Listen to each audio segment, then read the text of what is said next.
Welcome to How to Live Slow, the podcast where we discuss slow living for the modern woman and help you design an intentionally slower family life. I'm Rachelle Glendon, your personal slow living coach and host of this podcast. I know all about busy, but I love living slow. Enjoy the show. Well, hello and welcome to this unusual and fun episode of the podcast. I am recording this on my phone as a voice note. I am sitting at the Brisbane International Airport and I'm about an hour away from departing for my flight to London, which is just so crazy to think. And so this is going to be a bit of a different episode, a little bit of an update, almost like a audio vlog. But I also want to talk about my autumn retreat, and the topic of today's episode, which is really fun, is something that I've had quite a lot of questions about in regards to how my kids have benefited from our slower lifestyle, and also how I've managed to kind of perceive time, the passing of time, in a different way since really focusing on acknowledging the seasons. So it's a bit of a hodgepodge episode, but I hope you'll stick with me, and apologies if you hear all sorts of announcements and people walking past. You know what an airport is like, I'm sure. Yeah, it's interesting because I'm going on my own and I'm leaving the kids for 2 weeks, leaving my husband as well, obviously. He is going to be looking after the kids while I'm away, which is just so delightful. And I have a whole episode coming up about how I got here to this point of being able to feel okay about leaving kids. This coming from a woman who didn't go to my friend's wedding because it wasn't kid friendly and I just couldn't bear to leave my toddler at the time. And maybe you relate, if you're a mum, you probably do relate on some level to that sort of feeling of like you can't leave them. But yeah, so I'm flying off. The stars have just aligned. And it's just kind of happened. So yeah, as a family, we've been planning to travel overseas to the UK again at some point when it was safe to do so for an extended trip. And here we are down the track, and we've had to postpone a little bit longer just for a few other work-related things. So I'm taking the opportunity to do a few of the key things that I wanted to do when we do go. One of which is meeting with my own coach and my mastermind group, Jo Bendel, and her mastermind is The Lab, and to just flesh out some ways to grow the podcast and ways to grow my business. And I'll be looking through the lens of how to help support you further in your slow living journey and how I can create, maybe a membership or something like that, which will be really fun. So I'd love to know your feedback on that idea. But yeah, so basically the stars have aligned and a few things worked out so that I've been able to step away for 2 weeks, and it is going to be a massive growth thing. I've already been in floods of tears after the kids dropped me off. It was horrible, as you can imagine, but it's going to be so, so good for our family. It's going to be so good for me and my personal growth. And I know that the boys are going to be totally fine. You can hear an announcement from the airport. So I just wanted to kind of reflect a little bit about my autumn retreat. Yeah, so just reflecting on the autumn retreat, which I held last week, it was so, so good. I had 25 amazing ladies register, and it was just really great to connect with the ladies who came along on the call. And now autumn is the ending of a cycle. So it's sort of like, I guess, this energy, like you might be feeling like you want to finish things, you want to tick off a lot of to-dos. There's a sense of urgency that, it's like that winter is coming feeling. So, and as autumn goes on, there's that sense of I need to finish things, which is interesting because here in the Southern Hemisphere, we're also still at the start of the year, which has got a lot of getting started energy, right? So it makes a little bit more sense in the Northern Hemisphere where it's spring and there's that getting started energy at the start of the year. For us in the Southern Hemisphere, we're a little bit back to front, and so we can feel a little bit confused, or just, I guess it can bring up a bit of agitation. And so if that's something that has happened for you, or you're experiencing that feeling, then you may be interested to explore how to approach autumn and set yourself up I've got an amazing new thing coming out for winter. I'll share more of that as we go along, but this will be like a really good opportunity to start a new cycle with real intention. And if you know that I've talked about the slow life before, is one of my programs. It's a coaching program. And in it, I talk about the 4 phases of slow living. And the final phase, which is like the autumn phase, is about living more aligned. So now this autumn season is a really great opportunity to figure out like what's not working, what needs to go, and what do you not want to do anymore, so that you can, finish that off and move on to the next cycle. And we always start with rest. So that's why winter is my do less phase, which is all about resting and figuring out how to do less of the things that you don't want to do, how to hold boundaries and all of that. So that's kind of where we're moving. It's really, I love this way of approaching life, because it means that, if you're someone like me who's a little bit like scattered attention and so interested in so many different things, I find it really hard to just be focused in on one thing all the time and just try to be consistent and the same. Whereas seasonal living really is about acknowledging the changes and the shifts in energy and the environment, and seeing, the different growth phases of nature. And that is a really wonderful way to kind of sink into it, because, like we've got this feeling of not wanting, like here I am traveling, because that is one way that I get that fix for that energy of like wanting to do something different.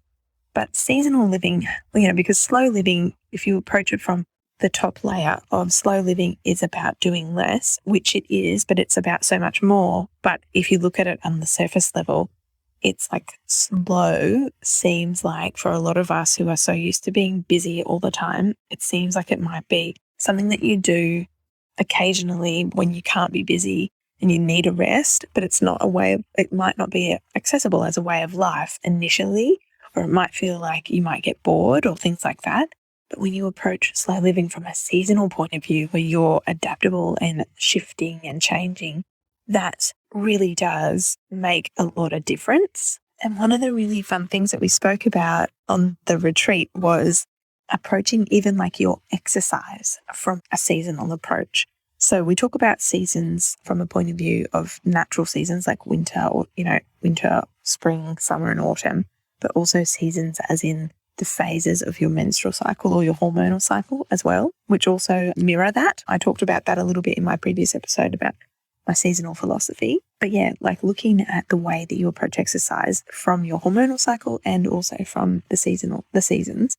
But like, for example, when you go for a walk, if you're in like a winter season, you might walk in silence, or, it's a restful kind of walk. You might walk slowly. You might take a long walk. If you've got headphones in, you might listen to like a fiction on headphones, or podcasts, or like story-based stuff. Then in spring, you might want to listen to motivational music or inspirational business books, or things like that. In summer, you might go for a walk with a friend because you're feeling really social and you want to be around people.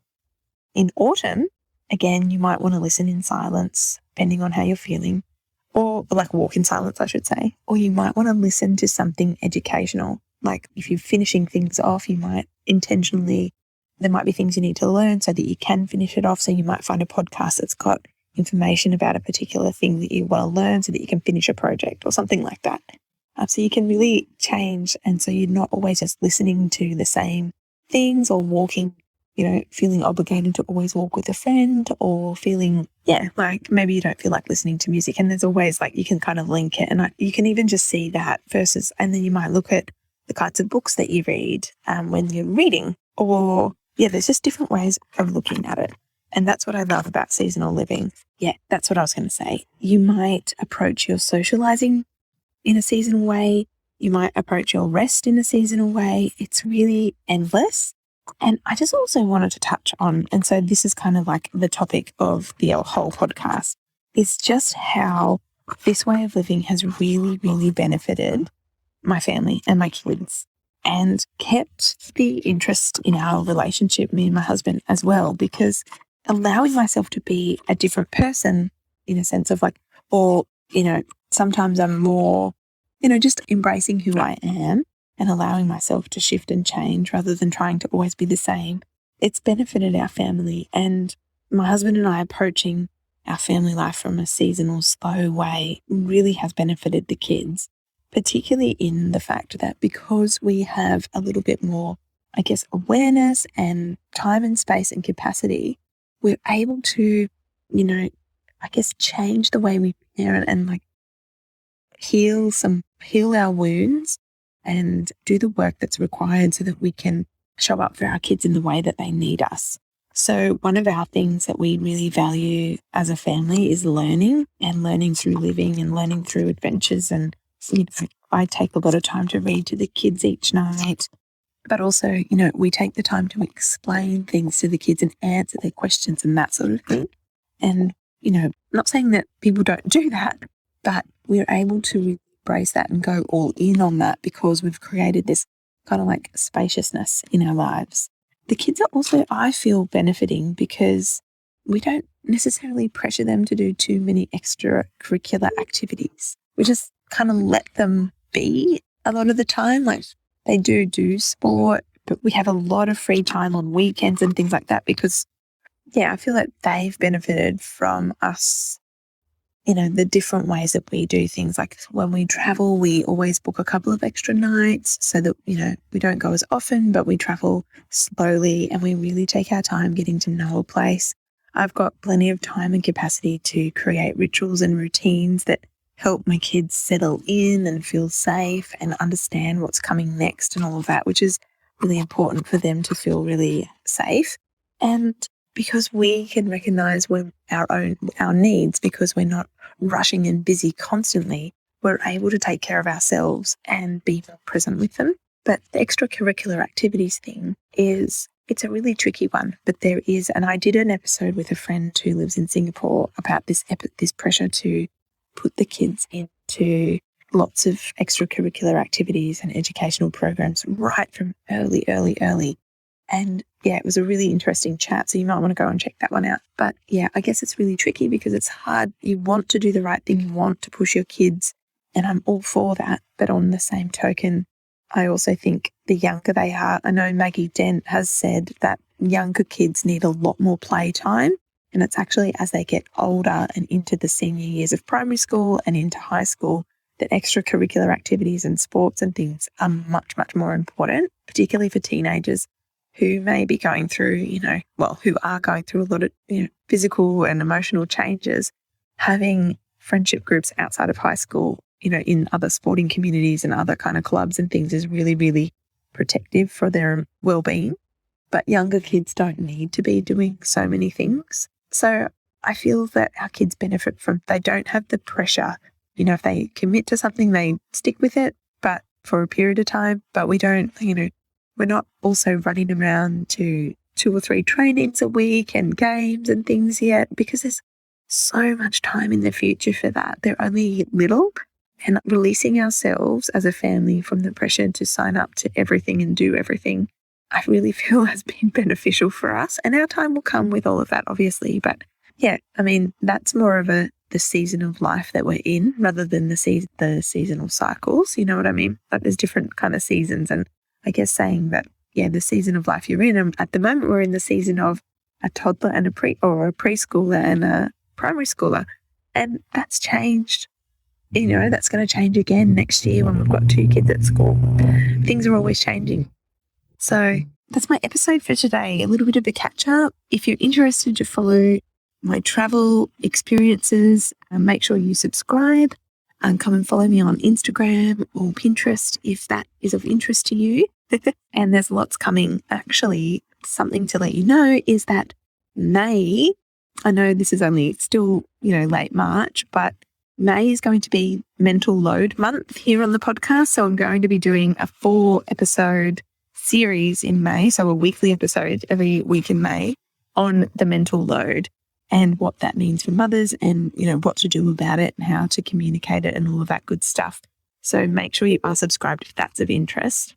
But apart from that, I hope you are really well. I hope this episode finds you in some capacity of well-being, and take care until I speak with you again. All right, bye.